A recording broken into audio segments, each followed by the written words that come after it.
Coach. তো আপনি কি আমন্ড খেতে খুব ভালোবাসেন? আমন্ড অন্য বাদামের থেকে বেশি সস্তা বলে মনে হচ্ছে, তবুও খাবেন না।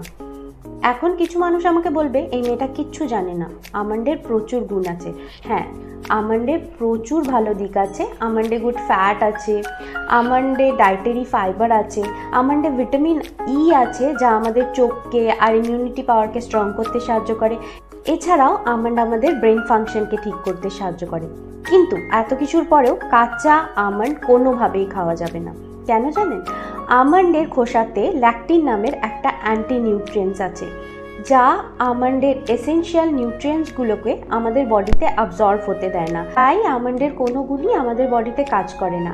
তাই অতি অবশ্যই আমাদের মা বাবারা যেরকম গাইড করে, আগের দিন রাতে আমন্ড ভিজিয়ে রাখুন, তারপরের দিন সকালবেলা তার খোসা ছাড়িয়ে তারপরেই সেটাকে কনজিউম করুন। তাহলেই আমন্ডের এসেনশিয়াল